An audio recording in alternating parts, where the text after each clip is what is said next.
सुनाए हो। सुनो भव्य हम तुम्हें सुनाए गाथा जैन पुराण की। धन्य धन्य वे महापुरुष हैं, जय जय सत श्रद्धान की।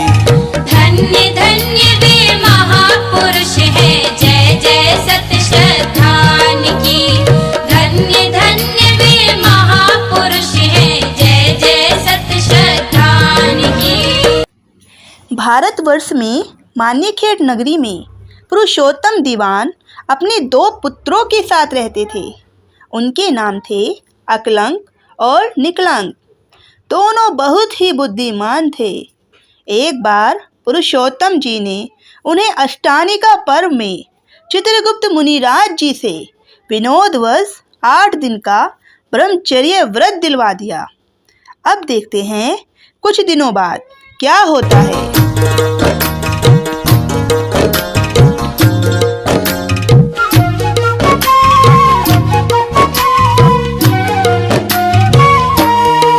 अरे भाई, सभी तैयारियां अच्छे से हो गई ना? अरे ये फूलमाला इधर लगाओ और ये मेज यहाँ से हटाओ। ओहो, मिठाई नहीं बनी अभी तक। ओहो, कितना काम बाकी है। सभी काम अधूरे हैं। कैसे होंगे सब तैयारियां? पिताजी, किसके लिए इतना परिश्रम किया जा रहा है और ये सभी आयोजन किसके लिए किए जा रहे हैं? पुत्र, ये आयोजन तो आपके ब्याह के लिए ही किए जा रहे हैं। पिताजी, हमारा ब्याह? ये कैसे? आपने तो हमें ब्रह्मचर्य व्रत दिलाया था ना। अरे नहीं नहीं पुत्रों, वो तो मैंने सिर्फ 8 दिन के लिए ही दिलाया था पुत्रों। पिताजी, व्रत और धर्म में विनोद कैसा? अच्छा, ये विनोद ही सही, तो व्रत पालन करने में लज्जा कैसी? हमारी ये दृढ़ प्रतिज्ञा है, अब हम आजीवन ब्रह्मचर्य व्रत का पालन करेंगे पिताजी। ठीक है पुत्रों, जैसी तुम्हारी इच्छा। यह कहकर दोनों भाइयों ने घर कारोबार छोड़ दिया, शास्त्राभ्यास में मन लगाया। थोड़े ही दिनों में दोनों अच्छे विद्वान बन गए। फिर एक दिन उन्हें बौद्ध धर्म भी जानने की इच्छा हुई। उस समय बौद्ध धर्म का प्रचार प्रसार बहुत था। उन्होंने छल से, अज्ञानी से बनकर बौद्ध आश्रम में प्रवेश पा लिया, क्योंकि जैनों की शिक्षा पाने की वहाँ पर सख्त मनाही थी। परंतु निरंतर बौद्ध धर्म पढ़ने सुनने से अकलंक जी को कठिन से कठिन विषय भी एक बार में याद हो जाता और निकलंक जी को 2 बार में याद हो जाता, जिससे अकलंक जी एक संस कहलाने लगे और निकलंक जी 2 संस कहलाने लगे।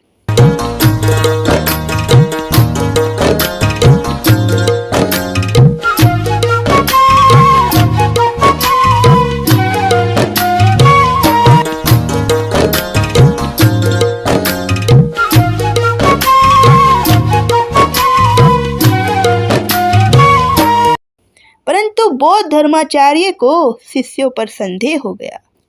वे अपने शिष्यों पर संदेह करने लगे कि यहाँ पर कोई तो है जो परम ज्ञानी हैं, जो जैनी हैं। अब उन्होंने शिष्यों की परीक्षा लेने की सोची। उन्होंने एक युक्ति सोची कि मैं सभी शिष्यों को जैन प्रतिमा को लांघने को कहूँगा। जो जैन होगा वो कभी भी वीतराग प्रतिमा को नहीं लांघेगा। पर यहाँ वे प्रतिमा पर धागा डालकर प्रतिमा को लांघ गए। उनके बार बार प्रयासों के बाद भी वे पकड़ में नहीं आए। बौद्ध गुरु अपने सेवक से कहते हैं, सेवक, कुछ उपाय तो हमें करना ही होगा। कोई तो है जो जैन धर्म से है, पर हमारी पकड़ में नहीं आ रहा है। जी गुरुजी, आप सत्य कह रहे हैं। तो ठीक है सेवक, बहुत सारे कांसे के बर्तन मंगवाओ, बहुत तेज विस्फोट करवाओ, आधी रात में भयंकर गर्जना करवाओ, फिर देखते हैं कौन है बेचैनी। विपत्ति में तो सब अपने प्रभु को याद करते ही हैं। और सेवक, तुम वहां गुप्त रूप से नजर रखना। जी गुरुजी। फिर क्या था, उनकी योजना सफल हो गई। आधी रात में भयानक आवाज हुई, जिससे सभी शिष्य अपने अपने प्रभु को याद करने लगे। नमो हरिहंतानम, नमो सिद्धानम, नमो हरियानम, नमो उच्चायानम, नमो लोहिसविसाहूनम। पकड़े गए। तुम हो बेचैनी, जिसने हमारे गुरुजी की नाक में दम कर रखा है। चलो, दूर तो चलो यहाँ से, गुरुजी के पास चलो। गुरुजी, गुरुजी, ये रही बेचैनी, बताओ क्या करें इनका। इस समय रात नहीं बीती है, इनको कैद खाने में ले जाके बंद कर दो। जब आधी रात हो जाएगी तब इन्हें मार डालेंगे। हा हा हा हा हा हा।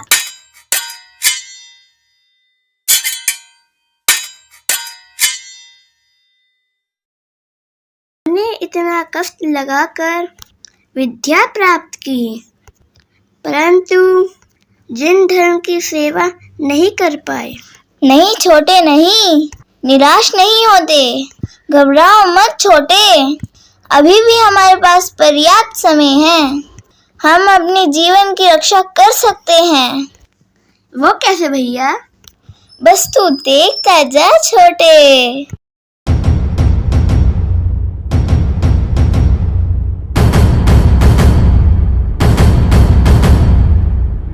अकलंग जी अपनी तीक्ष्ण बुद्धि से निकलंग जी के साथ आधी रात में जेल से भाग जाते हैं।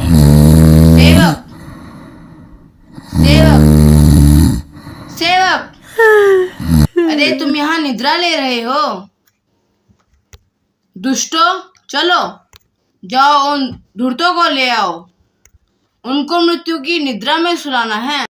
और सैनिक जाकर जब कैद खाने में देखते हैं तो वहां से दोनों भाई भाग चुके होते हैं और सैनिक घबरा जाते हैं।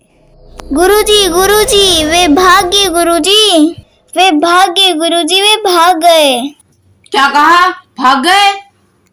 कहीं से भी उन्हें ढूंढ कर लाओ, जीवित या मृत, किसी भी मूल्य पर मुझे वे चाहिए, नहीं तो तुम्हें मृत्यु से कोई नहीं बचा सकता। जी, जी गुरुजी। वहां दोनों भाई गिरते रहे, पड़ते रहे, भागते रहे। जिन धर्म की रक्षा के लिए अपने प्राणों की वे रक्षा करना चाहते थे, दोनों भाई भागते रहे, भागते रहे। पीछे दौड़ाए सैनिक, अति ही क्रूरता छाई, प्राणों पर खेल की, धर्म की रक्षा सुखदाई। निकलंक बोले, देखो भाई, आ रही सेना, हो धर्म की रक्षा, ना कोई और कामना। भैया, अब जीवन को बचाना असमर्थ लग रहा है। जिन शासन की रक्षा कैसे होगी भैया? कैसे होगी? कैसे होगी भैया? अब तो मृत्यु का सामना करना ही पड़ेगा। सैनिक हमें पकड़ ही लेंगे। छिप जाओ तुम तालाब में, मैं मरता हूँ भाई। प्राणों पर खेल की धर्म की रक्षा सुखदाई। अकलंक कहाँ भाई तुम अपने को बचाओ, निकलंक बोले भ्रात उर में मोह मत लाओ। नहीं छोटे, ये क्या कह रहे हो तुम? मैं तुम्हें नहीं छोड़ सकता। तुम्हारे बिना मैं कैसे जीऊँगा? तुम अपने प्राणों को बचाओ भाई, मुझे जाने दो। भैया, आप तो परम ज्ञानी हैं। एक बार पढ़ने से ही आपको याद हो जाता है। तो विलंब ना करो भैया, समय नहीं है। जाओ भैया जाओ।